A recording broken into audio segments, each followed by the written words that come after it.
Baruch atah Adonai, Eloheinu melech haolam, asher kideshanu, bemitzvoto besibanu, leyot or legoyim benatan lanu, et Yeshua Meshicheinu or haolam. Bendito seas tú, Adonai, nuestro Elohim, Rey del universo, quien nos santificas con tus mandamientos y nos mandas a hacer luz para las naciones, y nos das a Yeshua, nuestro Mesías, la luz del mundo. Amén. Amén.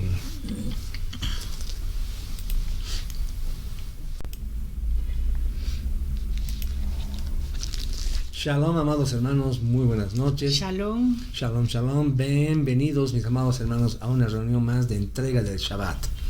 Estamos en casa de oración, encuentro con Yeshua, y somos Isabel y Ramiro Peña. Les damos la muy bienvenida. Estamos agradecidos con nuestro Abba Kadosh que nos permite reunirnos un Shabbat más para escudriñar su amada palabra, su hermosa palabra, la Torah, su maravillosa Torah. Amados hermanos, en nuestra última porción de la Torah, en nuestra última parashá llamada Hayei Sarah, Isaac, el hijo de Sarah, y Abraham continuó con el legado de la fe y la obediencia de sus padres hacia Elohim, hacia Adonai. Después de la muerte de su madre, Abraham envió a su sirviente a traer a casa una esposa para Isaac, entre los parientes de Abraham. En el pozo, donde pronto aparecerían las mujeres del pueblo, el sirviente oró fervientemente pidiendo ayuda a Elohim para encontrar la esposa perfecta para Isaac. En ese momento llegó Rebeca, y le proporcionó agua a él y a sus camellos. Isaac tenía 40 años cuando se casó con ella. En la parashá de esta semana descubrimos que Ribka es estéril. De hecho, según la tradición judía, nació sin útero. Ella es una de las 7 mujeres de la Torá que tienen dificultades para concebir, pero finalmente llegan a tener hijos por la gracia de Elohim, por el favor de Elohim, en este caso en respuesta a la oración de su esposo. Así es. Se cree tradicionalmente que Isaac oró durante 19 años, pero también se cree que oró en unidad con Ribka. Amén. Juntos. Entonces, qué lección, mis amados hermanos, para nosotros hoy, para hacer un tiempo de tefilá con nuestra esposa, con nuestros hijos. Hermoso sería que tengamos un tiempo de oración, un altar de oración en nuestra casa para dedicarlo a Adonai todos los días. Es que a veces solamente oramos una vez y no recibimos una respuesta y nos desanimamos y decimos que Elohim no nos escucha, etc. Pero eso no significa que tengamos de dejar de orar. Miren, Isaac tuvo que orar casi 20 años. Y es que Elohim quiere que llevemos nuestras oraciones, nuestras peticiones más alto, ¿no? Para que con una unidad en nuestra emuná, para que seamos más confiados, más fieles a Él. La expresión hebrea usada en Génesis 25-21 nos dice para oración, atar, que también puede significar cavar, está relacionada con la palabra hebrea para horquilla, éter. El Talmud, ley oral judía, explica la conexión, cómo una horca cambia las gavillas de grano en una posición a otra. Así, la oración de los justos cambia las dispensaciones del santo. Bendito sea él, del atributo de la ira al atributo de la misericordia. Amén. La oración de Isaac penetró, dice, los cimientos del cielo. Y así como el grano se voltea con la horquilla, así también el juicio de Elohim sobre la esterilidad de Ribka volcó y se revirtió por la misericordia de Elohim. Amén. ¿Debido a qué? A la tefilá, a la oración. Por supuesto, la Biblia deja muy en claro que debemos ser fructíferos. Así es, amén. Y multiplicarnos. Sin embargo, aunque la semilla se siembra, es Elohim quien abre el útero. Amén, mis amados hermanos. Con esa pequeña y breve introducción, comenzamos la lectura de la porción de esta semana. Pónganse cómodos, tengan a mano su cuaderno y su lápiz, porque vamos a comenzar a escudriñar la santa palabra de nuestro Abacadosh. Amén. Vamos directamente a ella entonces. Entonces, la porción de esta semana, mis amados, como ustedes ven ahí en sus pantallas, es la parashá número 06, se llama Toldot. Y Toldot es el plural de Toldá, que significa generación, descendiente, historia, memoria o crónica, ¿no? La base bíblica está en el capítulo 25, verso 19 del libro de Bereshit, hasta el capítulo 28, ¿no es verdad? La porción profética, ven ustedes ahí, está en el libro de Malaquías 1, y bueno, vamos a transitar por muchos versículos también del Brit Hadashah, del Pacto Renovado. Entonces, bien, vamos a ir leyendo los versículos 19 y 20 inicialmente, hasta el 21. Estas son las generaciones de Isaac, el hijo de Abraham. Abraham engendró a Isaac.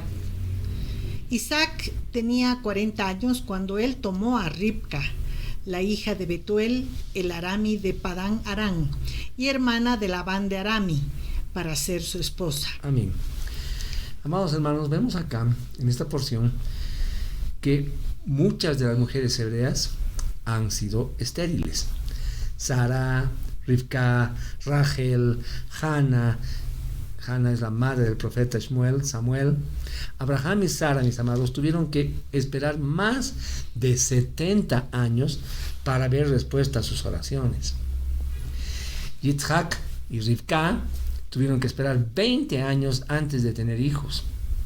Rachel tenía que esperar 14 años antes de tener hijos, y Hannah fue estéril durante 19 años. En el versículo 26, que vamos a leer en un momento, está escrito que Yitzhak tenía 60 años cuando su esposa dio a luz a Esav y a Jacob. Esto significa que Yitzhak tuvo que orar durante 20 largos años. Hubo 20 años de espera hasta ver el cumplimiento de la promesa de que la descendencia de Abraham iba a multiplicarse. Entonces esto nos enseña algunas cosas. Vamos a ver. Primero, que el camino con Elohim no es un camino fácil. Está lleno de problemas y motivos para a veces querer tirar la toalla.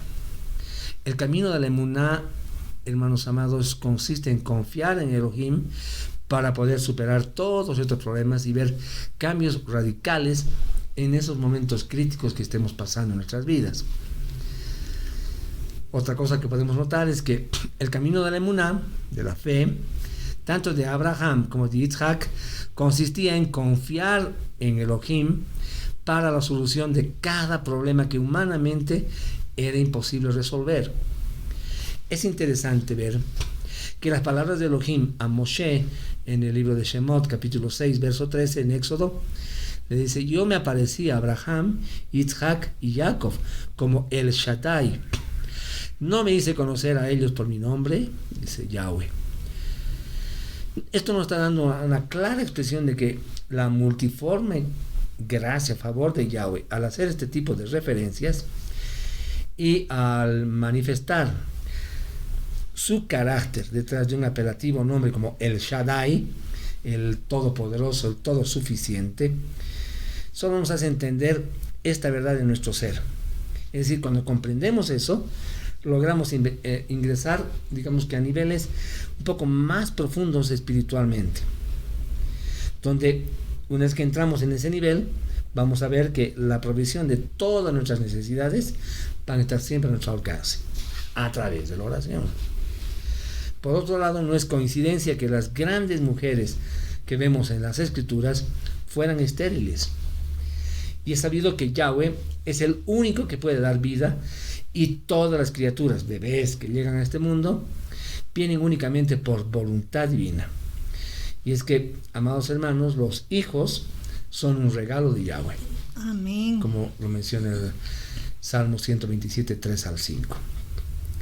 El caso de la esterilidad ha llamado nuestra atención al verla establecida en las mujeres de mayor rango espiritual en las Escrituras, debido, hermanos, al inminente valor que ellas poseían en el desarrollo de este plan bíblico, ¿no? Las palabras estéril y esterilidad presentan la misma raíz y vienen de la palabra esterilizado. Entonces podemos discernir de esto algo muy especial, y es que existen vientres que el mismo Elohim ha guardado en esterilidad como estrategia de esterilización, digamos, ¿no? Para incubar una nueva vida que Yahweh nos da. ¿Para qué? Para transformar una generación. El libro de Job 1:21 dice: desnudo salí del vientre de mi madre, y desnudo regresaré allá. Yahweh dijo también, Yahweh quitó, Yahweh dio. Bendito sea el nombre de Yahweh. Amén. Amén. Bien, leeremos el 21 y 22. Isaac oró a Adonai por su esposa, porque ella era estéril. Adonai escuchó su oración y Ribca concibió. Y luchaban los hijos dentro de ella, tanto que ella dijo: si esto va a ser así, ¿para qué vivo yo? Así que ella fue a consultar a Adonai. Amén. Hermanos, la palabra hebrea que ha sido traducido como luchaban, que vemos en el versículo 22, se dice ratzatz, y significa luchar. ¿Okay? Esta palabra viene de la raíz ratz, que significa correr. Los jajamín en Israel interpretan esto como que los niños, ambos niños que estaban en el vientre de la mamá, decían que estaban luchando dentro del vientre para salir corriendo. Interesante, ¿no? Cuando nos remontamos y vemos y revisamos el Midrash, dice que cuando Rivka pasaba por un lugar donde se estudiaba la Torah, Jacob corría dentro de ella, dice, agitándose para salir, o sea, como queriendo ir hacia donde estaba, o a escuchar la palabra, tal claro, vez. donde se escuchaba la palabra, ¿no? Donde estaba leyendo la Torah. Pero cuando Rivka pasaba al lado de una casa de idolatría, ya también Esaú se agitaba para salir. Entonces, miren, los dolores de ella eran tan fuertes que se preguntaba para qué oraba pidiendo un hijo. Si hubiera sabido que el embarazo iba a ser tan difícil, no hubiera orado, ¿no es verdad? ¿Por qué ella fue la única mujer que sentía estas cosas durante el embarazo? Al final, tomó la decisión de ir a preguntar a Elohim a dónde fue.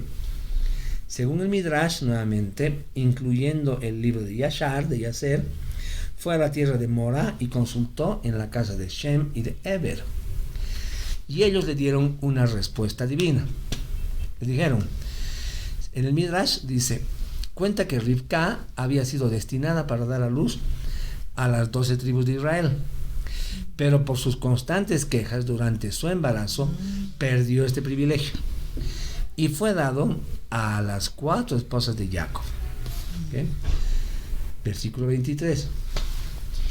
Y Adonai les respondió: hay 2 naciones en tu vientre. Desde el nacimiento ellos serán 2 pueblos rivales. Uno de estos pueblos será más fuerte que el otro, y el mayor servirá al menor. Amén. Esta lucha estaba dada por el hecho de que eran 2 naciones.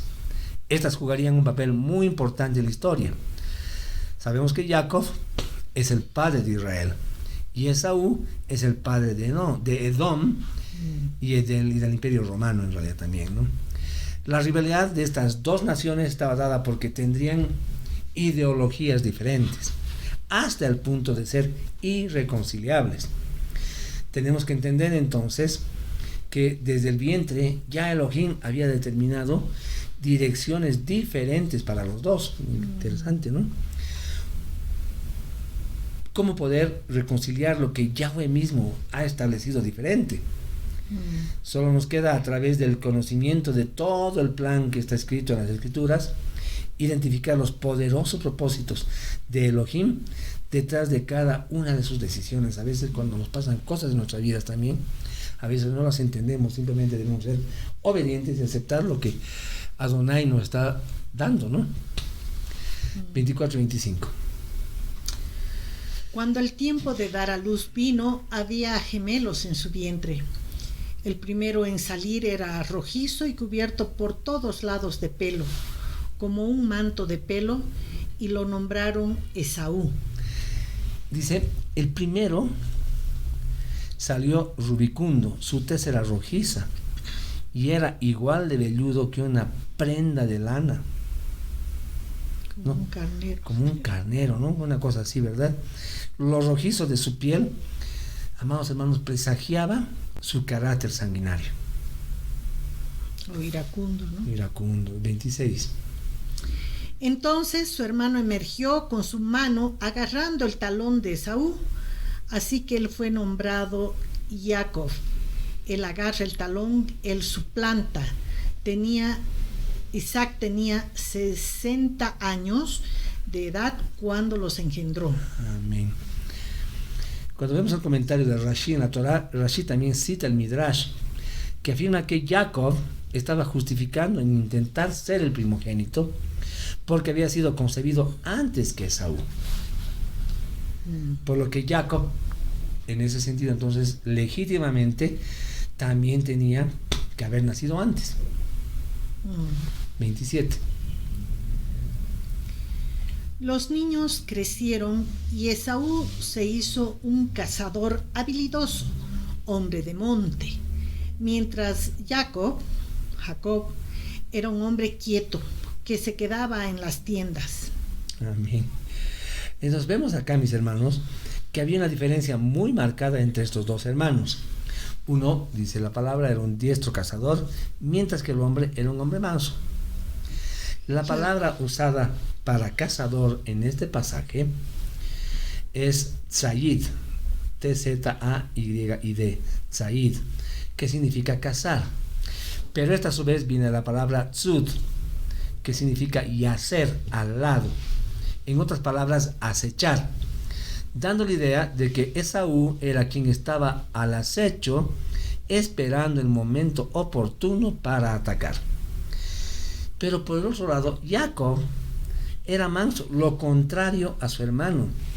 La palabra usada acá para manso, en hebreo se dice tam, T-A-M, que significa íntegro. Esta a su vez viene de la raíz tamam, que significa completo, en su integridad, o sea, íntegro, completo, ¿no?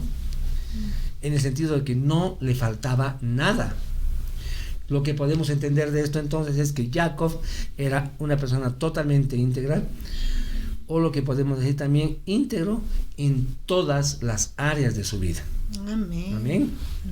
El comentario en la Torah dice lo siguiente, se los voy a leer textualmente. Hasta que se hicieron adultos, es decir, hasta que llegaron a la edad del Bar Mitzvah, ambos eran relativamente parecidos el uno al otro, y las travesuras de Saúl podían atribuirse a su inmadurez. Pero a partir de los 13 años de edad empezaron a manifestarse las diferencias esenciales entre ambos. Cuando Esaú se volvió a la idolatría y Jacob optó por dirigirse a la sala de estudios, Esaú se transformó en un cazador, pero no solamente en el sentido literal, sino que se hizo experto en engañar a su padre, haciéndole preguntas que lo hacían parecer como una persona extremadamente santa. Antes de continuar, quiero decir que en el Midrash da unas características más amplias, ¿no? De cómo era el carácter de Esaú.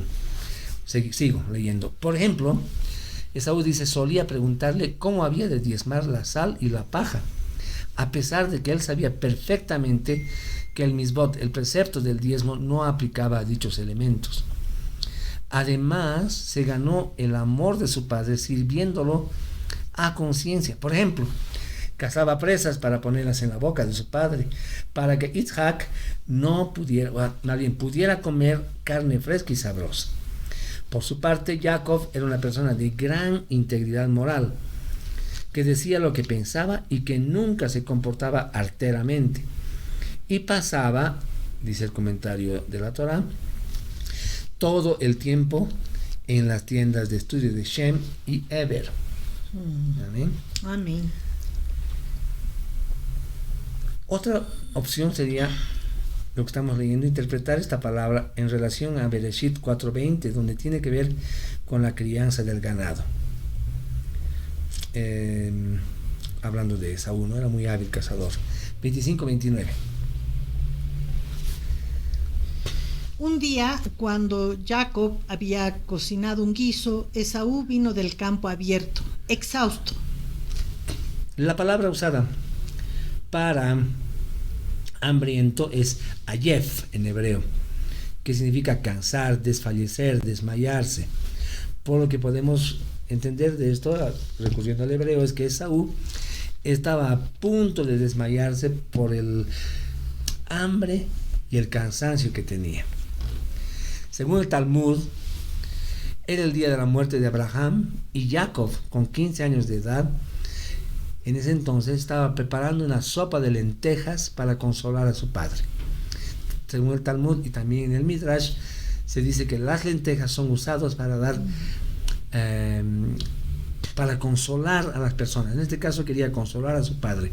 Es una comida que se da en los momentos de duelo, es una tradición en Israel. Entonces también según el Midrash, Esaú, volvió del campo, agotado, como hemos dicho hace un momento, y estaba tan cansado porque venía de haber matado a Nimrod y a 2 de sus hombres. 30 y 31. Y dijo a Jacob: por favor, déjame engullir algo de esa cosa roja, estoy exhausto. Por esto él fue llamado Edom, rojo. Jacob respondió: primero, véndeme este día tus derechos de primogenitura. Amén.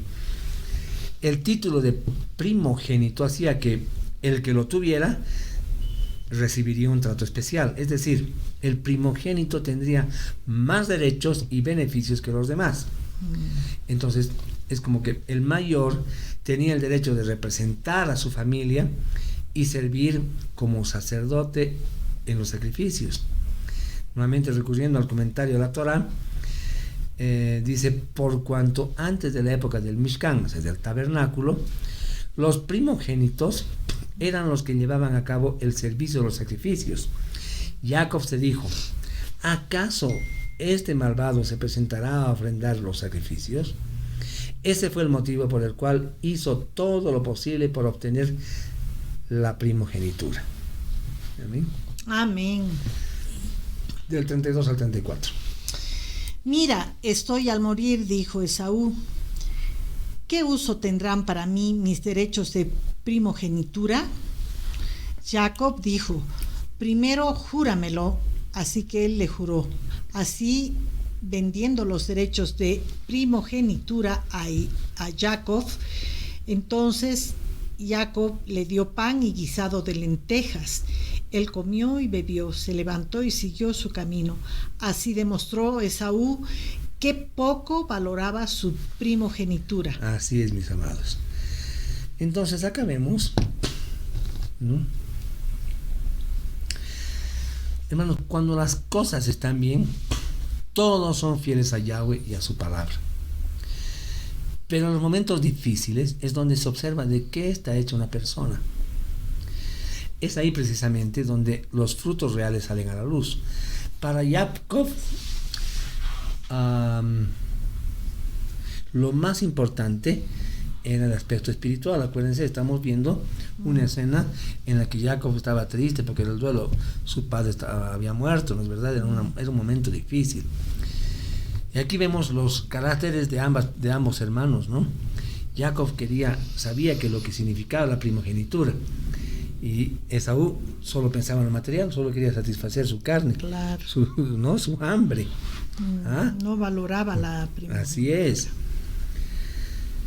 Jacob tenía su mirada puesta en la primogenitura, con todo lo que hemos dicho hace rato, ¿no? Con todo lo que incluía representar a la familia, ir al templo, estar como sacerdote en los sacrificios, todo eso, ¿no?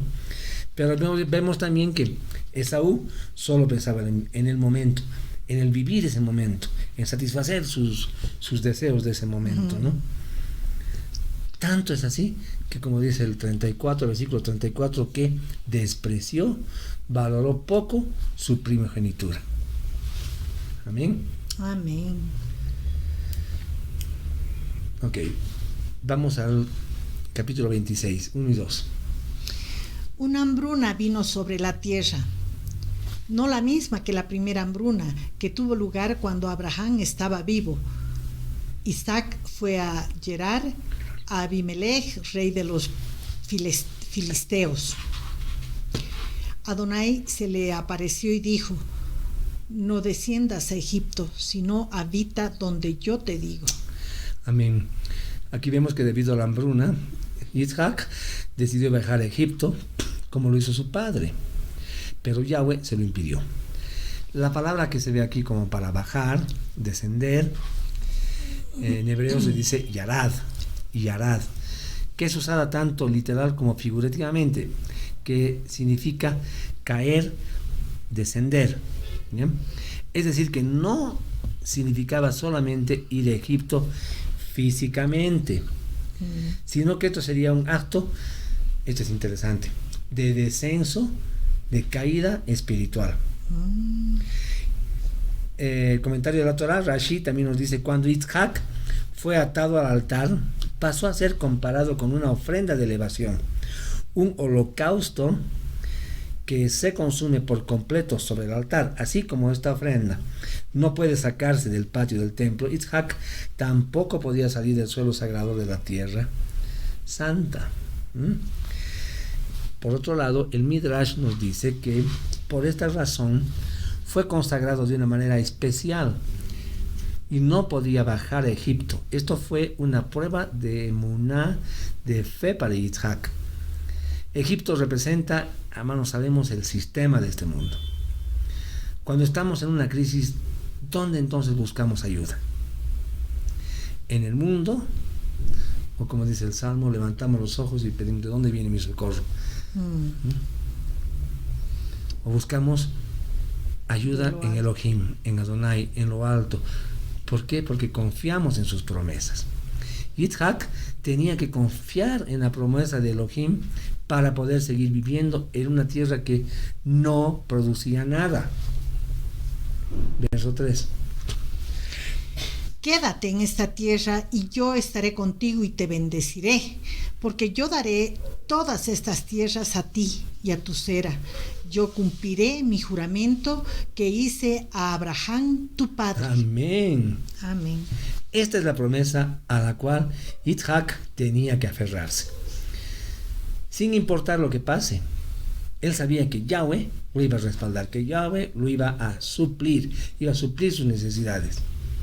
El temer a las circunstancias es desconfianza, mis hermanos, a la palabra de Adonai.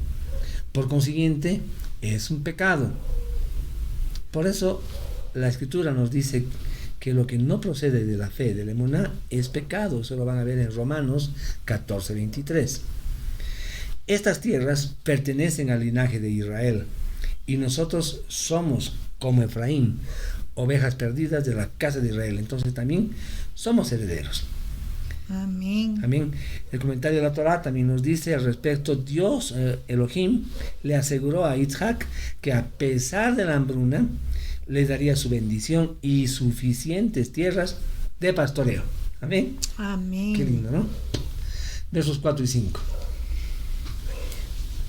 Yo haré tu cera tan numerosa como las estrellas en el firmamento. Yo daré todas estas tierras a tu cera, y en tu simiente se bendecirán todas las naciones de la tierra. Yeshua sería un descendiente de Isaac, por cuanto oyó a Abraham mi voz y guardó mi precepto, mis mandamientos, mis estatutos y mis leyes. Amén. Amén. Amén. Por una parte, entonces vemos que estaba la promesa de sostén, ¿no? De respaldo. En medio de una crisis económica, había una crisis, había hambruna, ¿no? Que estaba en ese momento pasando y era muy fuerte. Pero por otro lado, vemos la fidelidad de Abraham como garantía del cumplimiento, porque el 5 dice, por cuanto Abraham oyó mi voz, o sea, él es como un testigo, un garante, ¿no? Para Elohim, para que las bendiciones lleguen a Isaac. Amén. Amén. Y la promesa era de que Isaac sería un pueblo numeroso. Y es que Abraham era un hombre de emuná. ¿Debido a qué? A su obediencia, mis amados. Amén. Podemos entonces ver acá, en estos versículos que acabamos de leer, al menos 5 palabras que deberían llamarnos poderosamente nuestra atención. La primera es voz. Voz de mi voz, dice, ¿no? Por cuanto yo, Abraham, mi voz. Abraham obedeció a la voz de Elohim. En hebreo eso se dice Shama Abraham Bekoli. Tiene que ver con la obediencia a la voz de Elohim en los momentos de prueba. También podemos destacar su obediencia a la voz del Ruach de Adonai en el caminar diario de la relación íntima que tenía con él. En Romanos 8:14 la palabra nos dice, porque todos los que son guiados por el Ruach de Elohim, los tales son hijos de Elohim. Amén. Amén. Ok, luego vemos en el 5 una segunda palabra interesante, guardó, o sea, guardar, que dice, guardó mis preceptos, mis mandamientos, ¿no? Mi ordenanza, guardó su Torah. En hebreo eso se dice Vaishmor Mishmarti, literalmente, y guardó mi guarida, mi guardia, digamos, ¿no? El Rashi en su comentario dice que tiene que ver con decretos de prevención relacionados con las prohibiciones de la Torah. ¿Ok? Amén. Hermoso, ¿no? De esto entonces podemos aprender que Abraham tenía una actitud de vigilancia y cuidado en cuanto a las cosas de Elohim, lo que Elohim quería que sea guardado. Otra palabra hermosa que vemos ahí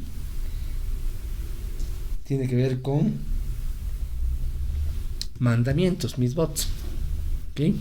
Mis mandamientos. La palabra en hebreo mandamientos es mitzvot, ¿no? Conocemos eso, que normalmente incluye todos los mandamientos de Elohim.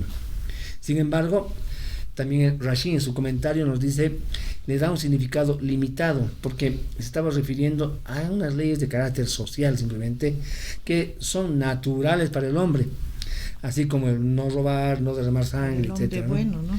Las leyes de carácter social normalmente son llamadas mishpatim en la Torah, ya lo hemos estudiado antes. Vemos también, hay algo que le dice Yahweh con relación a Abraham, que había guardado también sus estatutos. En hebreo, estatutos se dice Jukotai.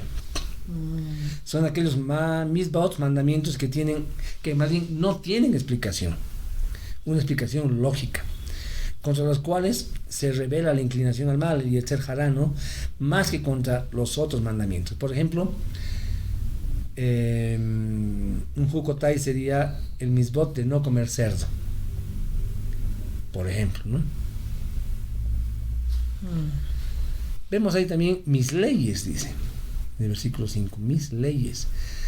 En hebreo, mis leyes sería algo como que vetorotai. De la palabra Torah viene eso, ¿no? Instrucción, enseñanza. Según Rashi, se refiere tanto a la Torah, que luego fue escrita en el Sinaí, como también a la Torah oral, que también fue dada en el Sinaí. ¿Okay?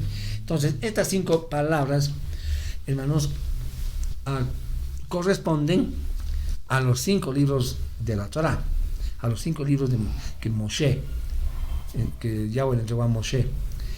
Por ejemplo, en Bereshit es la voz de Elohim hablando con los hombres, muchas veces lo hemos visto, lo estamos viendo. En Shemot se encuentran 2 eventos muy importantes, que hay que guardar Pesach y guardar el Shabbat, ¿no? En el libro de Vayikra son mencionados todos los mandamientos que fueron dados en el Sinaí. En el libro de Números Bamidbar se encuentra el Juk por excelencia, la vaca roja, Y en el libro de Deuteronomio, en Devarim, hay una repetición y ampliación de la Torah. ¿Se acuerdan que habíamos visto la lectura del anterior año? Que Devarim era como una segunda Torah, ¿no? Se lo ven en Deuteronomio 29:1. Ok, sigamos, 7 y 8. Los hombres del lugar le preguntaron acerca de su esposa y por miedo él dijo, ella es mi hermana. Él pensó, si les digo que ella es mi esposa, me pueden matar para tomar a Ribca. Después de todo, ella es una mujer bella. Y él permaneció allí por largo tiempo y Abimelech, el rey de los filisteos, miró hacia adentro por la ventana cuando él vio a Isaac acariciando a Ribca, su esposa. Amén. Fíjense, es muy llamativo esto. Isaac tuvo el mismo miedo que su padre Abraham. Así que lo evadió de la misma manera también. Pues dijo que Ribca era su hermana. ¿Para qué? Para así preservar su vida. Pero la verdad, amados, siempre sale a la luz. El comentario de la Torah nos dice, con el tiempo, al ver que nadie los importunaba, Isaac dejó de esforzarse por ocultar su verdadera relación con Ribca y empezaron a comportarse como marido y mujer, de tal forma que Abimelech los observó. Veamos qué le dicen los versículos 9 y 10.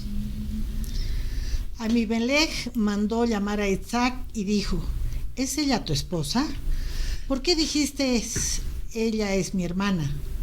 Isaac respondió, porque yo pensé, me pueden matar por causa de ella.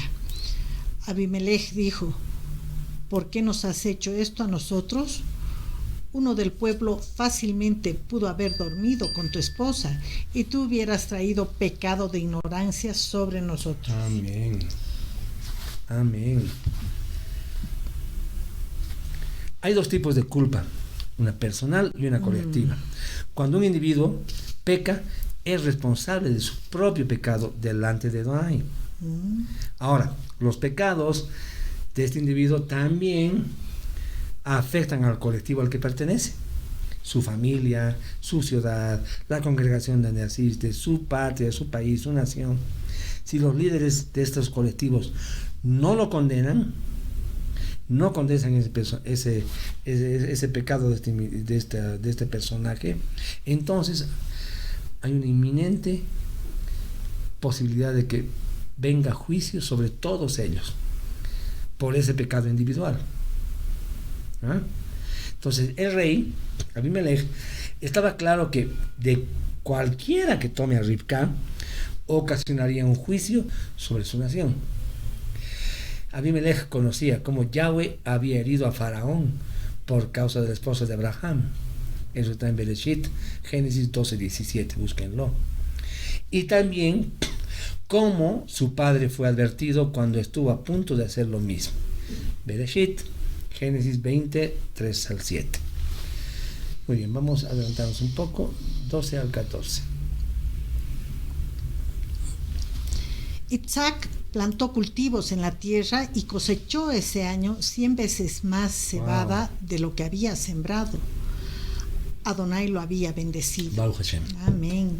El hombre se enriqueció y prosperó más y más hasta que ciertamente se había vuelto rico. Él tenía rebaños de ovejas, reses y bueyes y mucha tierra cosechada y los filisteos lo envidiaban. Así es.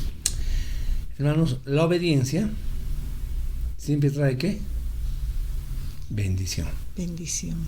Isaac obedeció a Yahweh al no ir a Egipto y esa obediencia le causó ser grandemente bendecido. Y ahí dice el versículo 13 que se había vuelto muy rico. ¿No es verdad? De aquí podemos entonces aprender algo interesante. Y es que no importa cuán extrema sea tu situación, nuestra situación, siempre que elegimos hacer la voluntad de Yahweh, aun cuando la lógica del mundo nos indique que es imposible, que es otra cosa, si somos obedientes vamos a ser grandemente bendecidos, puesto que Elohim, nuestro Altísimo, ha prometido y va a cumplir. Él lo va a hacer porque no es hombre para mentir, ¿no es verdad? Isaac llevaba un riguroso cálculo de todo lo que invertía y esperaba recibir. con el fin de asegurarse de la cantidad que tenía que diezmar. Tan grande dice que fue su prosperidad que los filisteos, como vemos ahí en el versículo 14, le tuvieron envidia. El comentario de la Torá nos dice que los filisteos se sentían amenazados por el éxito de Isaac.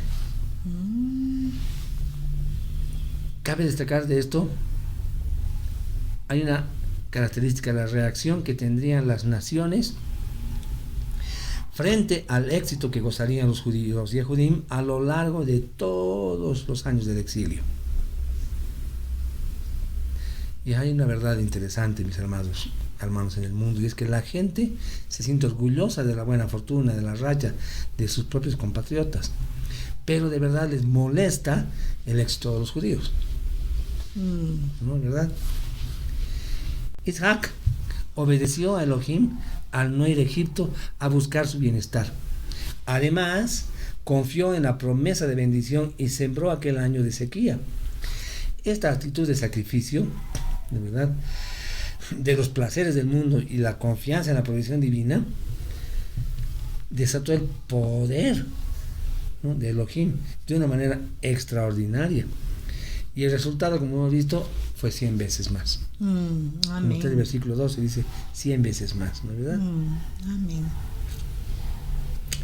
Y esto concuerda con las palabras de Yeshua en Marcos 10, 29 al 31, donde dice que Yeshua dijo: en verdad os digo, no hay nadie que haya dejado casa, hermanos, madre, padre, hijos o tierras por causa de mí y por causa del Evangelio, que no reciba 100 veces más ahora en este tiempo. Amén. Amén. Entonces, Yeshua, nuestro maestro, dijo que se recibe esta recompensa junto con las persecuciones. Y esto fue precisamente lo que pasó con Isaac.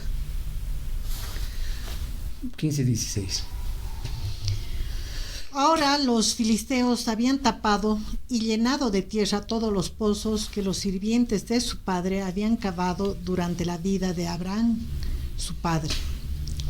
Abimelech dijo a Isaac: te tienes que ir de nosotros, porque te has hecho mucho más poderoso de lo que somos nosotros. Amados hermanos, ¿qué vemos aquí? Aquí vemos una palabra muy tóxica, dañina, y es envidia. Y la envidia, mis hermanos, es un cáncer espiritual que carcome al ser humano y lo impulsa a hacer lo que sea. Este sentimiento hizo que los filisteos taparon los pozos que servían de sustento a Isaac. Ahí dice. Y esto quebrantó el pacto que tenía Abraham con Abimelech. Observamos también que este acto tuvo un objetivo, y era llevar a Isaac a la quiebra por la envidia, ¿no? No soportaban verlo prosperar, ya que estos servían como fuente de abastecimiento también para ellos. O sea, es algo loco, sus ganados, sus siembras, ¿no? Pero no sabían que su prosperidad no venía de los pozos, sino su prosperidad venía de Yahweh, de arriba. La grandeza de nuestro padre Abraham Amén. Causó temor en Abimelech y los envía lejos de ellos. En la historia, cada vez que el pueblo de Israel prospera, los demás, debido al temor, los oprimen para exterminarlo. O no vemos eso todos los días. Israel está rodeado de enemigos. ¿Es verdad? Pasó en Egipto, pasó en este pasaje que estamos acá leyendo actualmente, ha pasado muchas veces y hoy día sigue sucediendo. 17 y 18. Así que Isaac se fue y acampó en el Vadí Gerar y vivió allí. Isaac volvió a cavar los pozos que habían sido cavados durante la vida de Abraham, su padre, los mismos que los filisteos habían tapado después que Abraham había muerto, y los llamó por los nombres que su padre había usado para ellos. Amén. Como honra a su padre, después que abre los pozos, les pone los nombres, dice ahí, que su padre había puesto. Los mismos nombres. Los mismos nombres, ¿no? Esto nos muestra un principio de bendición y grandeza, y es el hecho que hay que reconocer el trabajo y el legado de los demás. Rab Shaul, el apóstol Pablo, dijo: les rogamos, hermanos, que reconozcan a los que están entre ustedes trabajando, que los presiden y que les dan instrucción. Ténganlos en alta estima, con amor a causa de su obra. Vivan en shalom unos con otros. Y dice también que a los ancianos que dirigen bien se les tenga por dignos de doble honor, especialmente los que trabajan arduamente en el mensaje y en la enseñanza. Amén. Amén. 20 y 22. 20 al 22. Pero los pastores de Gerar riñeron con los pastores de Isaac, reclamando: el agua es nuestra. Así que él llamó el pozo Esek Riña, porque riñeron con él. Él se fue entonces y cavaron otro pozo y también riñeron sobre él. Así que lo llamó Sitná, enemistad, hostilidad. Luego se alejó de allí y volvió a abrir otro pozo y ya nadie peleó. Entonces lo llamó Rehobot, espacios abiertos, libertad, pues dijo: al fin Adonai nos ha dado libertad para prosperar en esta tierra. Amén. Entonces vemos que estos tres pozos son comparados con los tres templos. En los dos primeros templos hubo riña y fueron destruidos. Pero el tercer templo permanecerá durante todo el reino mesiánico. También podemos destacar el hecho de que la Torá dice que el tercer pozo fue cavado por Yitzhak, no por sus siervos. Esto afirma lo que enseñan los profetas, que el tercer templo no será construido por los siervos de Mashiach, como lo fueron los dos primeros, sino por él mismo. Amén. ¿Sí? También aquí aprendemos algo interesante, y es la importancia del esfuerzo individual. ¿No? Si dejamos que otros hagan nuestros pozos, vamos a tener problemas y riñas en nuestras vidas, porque no lo estamos haciendo nosotros. Nosotros mismos necesitamos entrar, mis amados, en las profundidades y buscar a Adonai hasta encontrar agua viva y así tener libertad para prosperar. Y es que, hermanos, aquí es una petición: no descuidemos nuestra vida de tefilá y de estudio de la Torah. Eso es algo realmente muy hermoso. Otros no van a poder hacerlo por ti. Otras personas no lo van a hacer por ti. Eres tú mismo que tienes que arrodillarte a solas delante de Elohim y tomar un tiempo para el estudio de sus escrituras. Esto que hacemos los Shabbats, lo que hacemos en la semana, las lecturas diarias de las aliyás diarias, hay que hacerlos hermosos porque estamos en intimidad con Él. Amén. Amén. Y así vamos a ser libres. Entonces, para obtener la bendición de los padres hay que cavar hondo. Amén. 30 y vamos a adelantar un poco hasta el versículo 23 al 25. De allí Isaac subió a Beersheba. Adonai se le apareció esa misma noche y le dijo: yo soy el Elohei de Abraham, tu padre.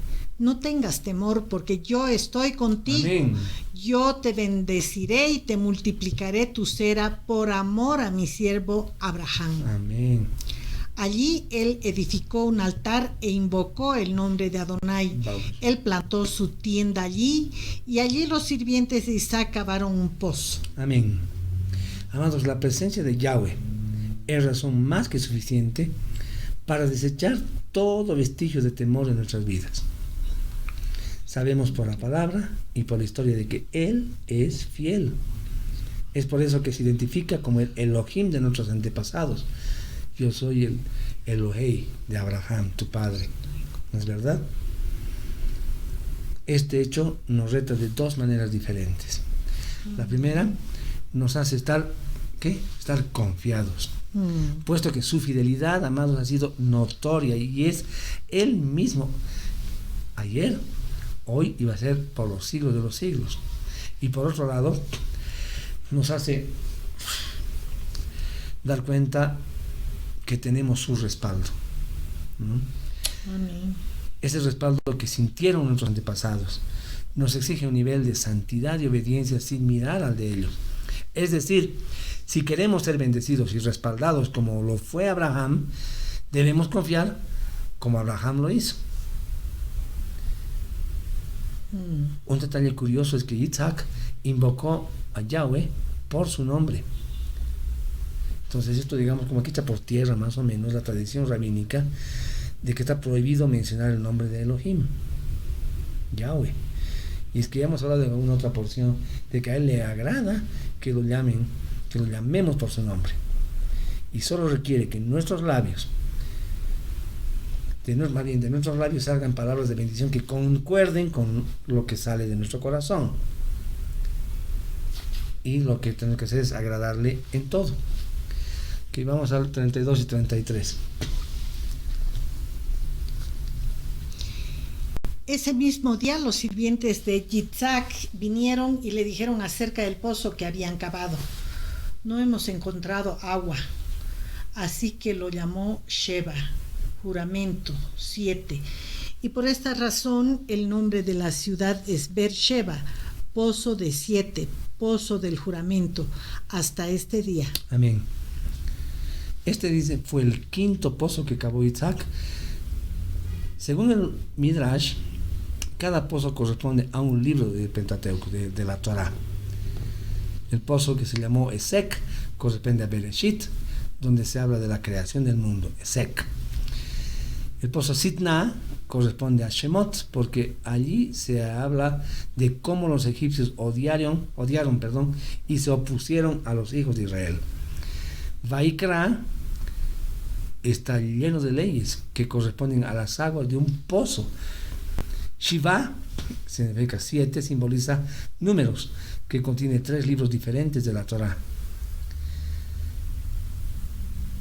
Rehovot corresponde a Devarim, porque allí se entregaron las leyes para el tiempo cuando los hijos de Israel estuvieran extendiéndose por la tierra. Amén. Amén. Ok, continuemos. 26:35. Pero ellas estaban provocando a Isaac y Ribka. Ok. Hay una palabra que se encuentra en hebreo para amargura, es ruach, con KJ al final, que también significa espíritu, también significa aliento, pero también significa ira, enojo, ánimo, por lo que podemos entender que esta amargura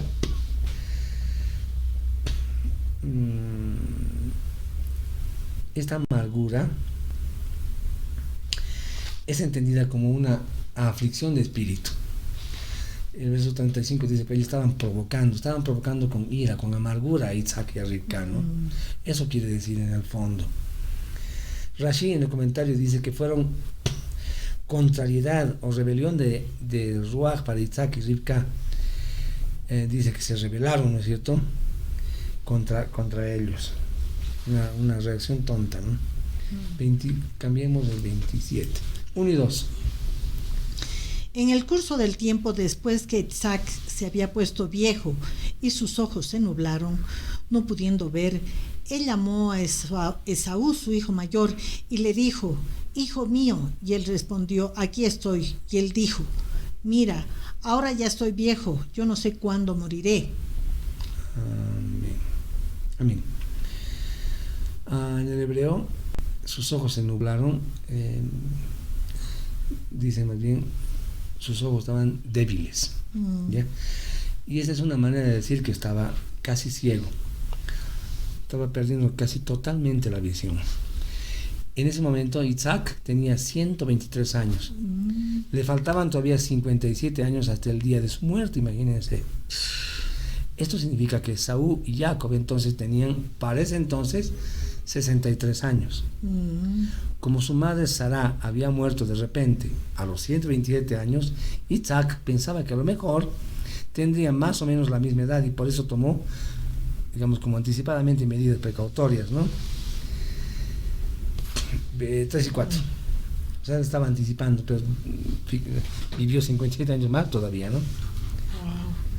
3 y 4. Por lo tanto, por favor, Coge tu atavío de caza, tu aljaba de flechas y tu arco, sal al campo y trae venado. Hazme carnes como a mí me gusta y tráela a mí para comer. Entonces te bendeciré como primogénito antes de morir. Amén.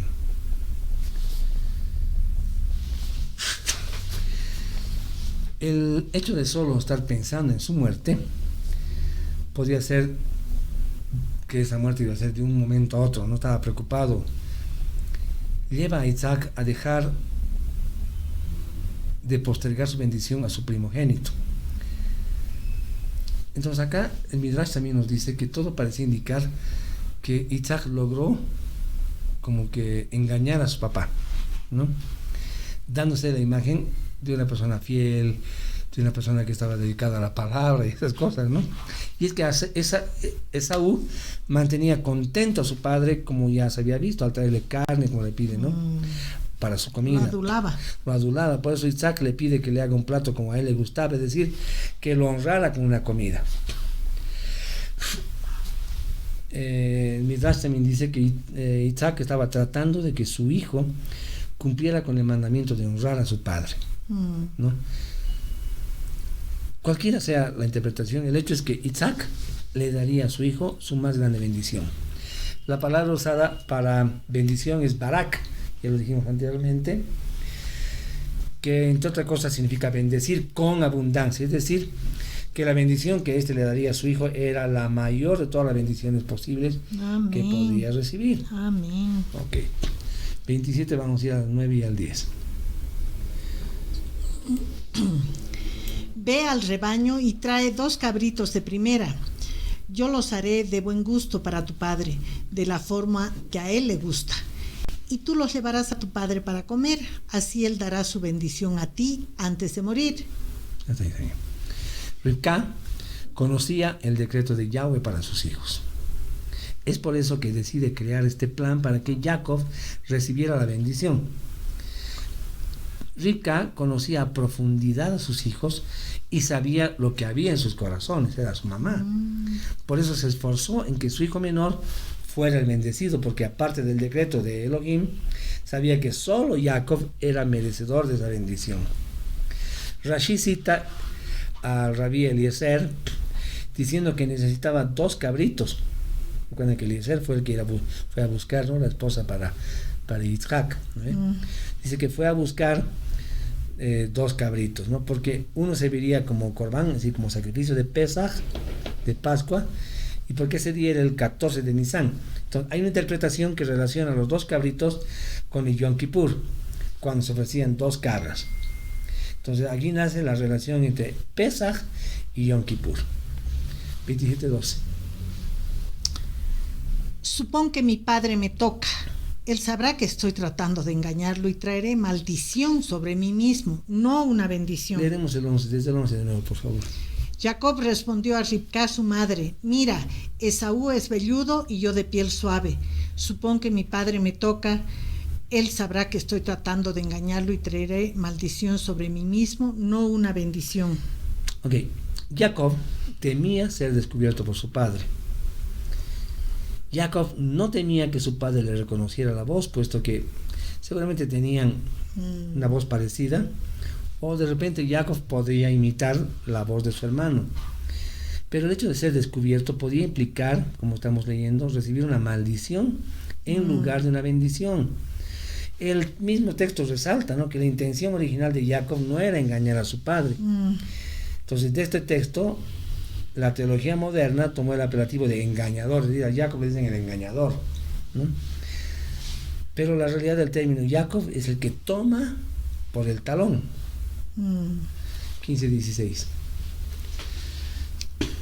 Después Rivka tomó las mejores ropas de Esaú, su hijo mayor, las cuales tenía con ellas en la casa, y las puso a Jacob, su hijo menor. Y puso las pieles de los cabritos en sus manos y en la parte de su cuello que no tenía vello. Amén. Entonces vemos que Rivka hizo todo lo posible para que el engaño fuera realmente efectivo, ¿no? Qué amor de madre. Ella lo conocía seguramente. Claro, ¿no? Lo conoces, hemos leído, lo conocía. El Midrash cuenta que Esaú tenía las mejores vestiduras en la casa de su madre para poder usarlas en los momentos cuando visitaba a su padre. Es que Esaú se destacaba por su respeto a su padre, eso era innegable. Por eso su descendencia fue tan bendecida y llegó a ser el ancestro de un gran imperio que ha durado miles de años. Si Rivka no hubiera engañado a su esposo, Elohim habría arreglado la situación de mejor manera para que su promesa se cumpliera.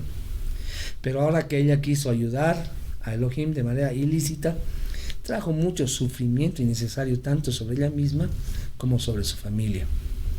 Y es que Elohim no necesita de nuestras maquinaciones. ¿Para qué? Para cumplir sus promesas.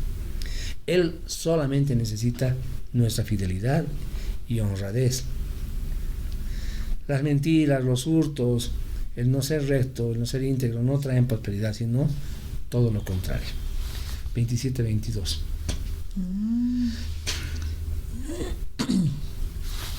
22. Jacob se acercó a Isaac, su padre, quien lo tocó y dijo: la voz es la voz de Jacob, pero las manos son las manos de Esaú. Amados hermanos, por mucho que se disfrace una mentira, al final siempre algo nos va a delatar. Isaac reconoció que la voz no le correspondía con su apariencia física. De la misma manera que lo externo, amados, no dice mucho de lo que hay en nuestro corazón. De manera antagónica, el Rab Shaul, el apóstol Pablo, habló acerca del carácter de los hombres en los postreros tiempos, que tendrían apariencia de piedad, pero que en el fondo lo negarían. Y nuestro Señor Yeshua, nuestro Adón Yeshua, enseñó acerca de los falsos profetas que vienen vestidos de ovejas, pero por dentro son lobos rapaces. ¿Es verdad? El comentario de la Torá nos dice que la afirmación de que la voz es la voz de Jacob se refiere a la forma agradable en que hablaba, puesto que Jacob lo hacía con suavidad. Además, Jacob invocaba el nombre de los cielos, ¿no? Invocaba el nombre de Elohim. ¿Amén? 27-27. Amén. 27-27. Él se acercó y lo besó. Isaac olió sus ropas y bendijo a Jacob con estas palabras: mira, y mi hijo huele como un campo que Adonai ha bendecido. Amén. El olor estimuló a Isaac para que Ruach HaKodesh pudiera venir sobre él. Para poder profetizar el alma, debe estar en un estado de alegría. Elohim ha creado varios medios para alegrar el alma, ¿no? Uno de esos son los buenos olores. El comentario también de la Torá nos dice que Isaac percibió que el hijo que estaba frente a él irradiaba una santidad tan intensa que incluso sus traidores eran personas ejemplares.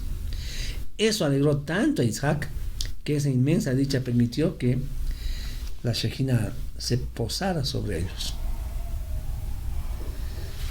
27, 28 y 29. 27, 28 y 29. 27, no, 28 a 29. Así que Elohim te dé el rocío del cielo, la riqueza de la tierra, y grano y vino en abundancia. Naciones te sirvan y príncipes se inclinen ante ti. Sea Señor sobre tu hermano, los hijos de tu padre te hagan reverencia. Maldito sea cualquiera que te maldiga y bendito sea cualquiera que te bendiga. Amén. Podemos ver acá entonces tres áreas de bendición diferentes. Primero vemos una bendición económica, cuando le dice rocío del cielo, abundancia de la tierra, abundancia de grano, vino nuevo, etcétera, ¿no? Segundo, vemos una bendición de autoridad espiritual, cuando le dice que los pueblos te servirán, las naciones se postrarán ante ti, amo de tus hermanos, ¿no? Una belleza. Y la tercera bendición viene con el respaldo de Yahweh, cuando le dice: malditos sean los que te maldigan y benditos los que te bendigan. ¿Ah? Cuando habla de rocío de la tierra, el rocío del cielo, perdón, se refiere a la lluvia. Cuando la economía, ya sea personal, nacional, regional, etcétera, está basada en la agricultura o la ganadería, la lluvia es imprescindible para que sea sustentable, ¿no es verdad?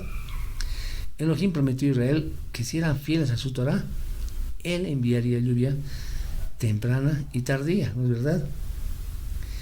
Cuando nos habla de abundancia de la tierra, en hebreo se dice shaman, que significa brillar, pero también grosura. En otras palabras, podemos decir que la bendición radicaba específicamente en lo mejor de la tierra, lo más selecto, y no solo fertilidad.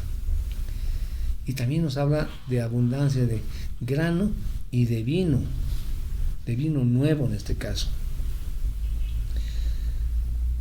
Y nuevamente vemos la palabra abundancia.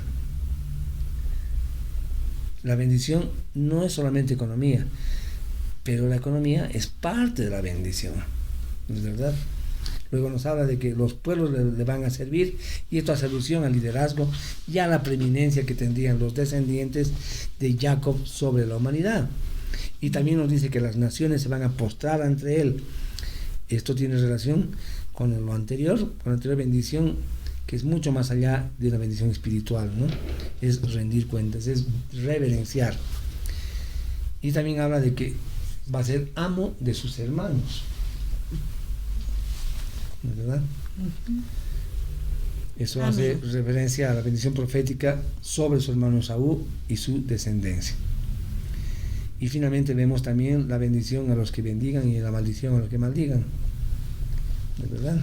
Amén. Ok, sigamos, 27:33, ya estamos por acabar. Isaac empezó a temblar incontrolablemente y dijo: entonces, ¿quién preparó venado y me lo trajo? Yo lo comí todo justo antes de que tú vinieras, y di mi bendición a él. Esa es la verdad, y la bendición permanecerá. Comentario de la Torá dice: la presencia del Gehinom acompañado a Esaú hizo que Isaac se diera cuenta de que todo el tiempo esto lo había engañado y que Esaú era verdaderamente malvado. Esto hizo que Isaac se estremeciera ante la posibilidad de que la visión de este Gehinom fuera a significar que él, Isaac, fuera castigado por haberse alejado de tal extremo. Un detalle a tener en cuenta en este versículo es cuando Isaac dice: lo bendije, ahora tiene que quedarse bendito. Sí, la bendición se va a quedar, se va a permanecer, dice ahí, ¿no ve? Debemos ser cuidadosos cuando hablamos, mis amados hermanos, ya sea para bendecir o para maldecir, porque una vez dicha la palabra, esta ya no vuelve atrás. Una vez proferida la bendición sobre Jacob, esta ya no podía ser revocada. Por eso Yeshua dijo que tendremos que dar cuenta sobre toda palabra ociosa que salga de nuestra boca. Wow. Y Rab Shaul, el apóstol Pablo, nos exhorta a bendecir y no a maldecir en Romanos 12:14. Nos dice: cuidado con lo que dices. 39 y 40. E Isaac, su padre, le dijo: toma, tu casa será la riqueza de la tierra y el rocío del cielo de arriba. Por tu espada vivirás y a tu hermano servirás, pero si te arrepientes, su yugo será quitado de tu cerviz. Amén. Aquí vemos que el hecho de vivir por su espada denota que solo podrá vivir de acuerdo a sus propias fuerzas. Amén. 41. Esaú odió a su hermano a causa de la bendición que su padre le había dado. Esaú se dijo así: el tiempo para enlutarse por mi padre pronto vendrá, y entonces mataré a mi hermano Jacob. Aquí vemos el gran respeto que tenía Esaú por su padre, ¿no? En cuanto ya se vaya, pase el tiempo del duelo de mi padre, ¿no? Entonces voy a matar a mi hermano. 28 y 4, del 3 al 4. Vamos a ver desde el 1. Así que Isaac llamó a Jacob y después de bendecirlo le ordenó: no escogerás una esposa de entre las mujeres hititas. Ve a la casa de Betuel, el padre de tu madre, y escoge una mujer allí de las hijas de Labán, el hermano de tu madre. Que el Shaddai te bendiga, te haga fructífero y multiplique tu cera hasta que se haga una total Kaal, asamblea de naciones. Y que Él te dé la bendición, la cual dio Abraham a ti y a tu cera contigo, para que así posea la tierra por la cual viajarás, la tierra que Elohim dio a Abraham. Amén. Una vez más, Isaac bendice a su hijo Jacob y le imputa la bendición de Abraham. Entonces acá vemos cómo la bendición de Abraham no pasó a Esaú, sino a Jacob y a su descendencia. Estos versículos reafirman, amados hermanos, lo que hemos visto antes, que la bendición a Abraham involucra a las tres cosas: Elohim, el pueblo y a Eretz Israel. 28:5. Así que Isaac despidió a Jacob, y él fue a Padán Aram, a Labán, hijo de Betuel el Arami, el hermano de Ribca, la madre de Jacob y de Esaú. Amén. Jacob tenía 77 años de edad cuando llegó a la casa de Labán. Talmud nos dice que Jacob se ocultó estudiando en la casa de Eber durante 14 años, desde los 63 hasta los 77, antes de seguir su viaje hasta la casa de Labán. El comentario de la Torá, ya para finalizar, se los leo, dice: aquí no se menciona que Isaac haya enviado riquezas con Jacob, como habría de esperarse. Se conjetura que Isaac temía que si Jacob fuera con muchas riquezas, se iba a transformar en un blanco para sus enemigos. Amén. Amén. Bien, mis hermanos, con esto habríamos concluido la porción de esta semana, una porción por demás hermosa. Entonces esperemos que haya sido de bendición para todos ustedes. Con el favor de Elohim nos estaremos encontrando la siguiente semana, y será hasta entonces que la bendición de nuestro Abacadosh descienda sobre todos y cada uno de ustedes, y que tengan una semana bendecida, prosperada de la mano de Él, sin alejarnos, sin separarnos de su mano poderosa. Amén. Baruch Hashem. Shavuot Tov, mis amados hermanos.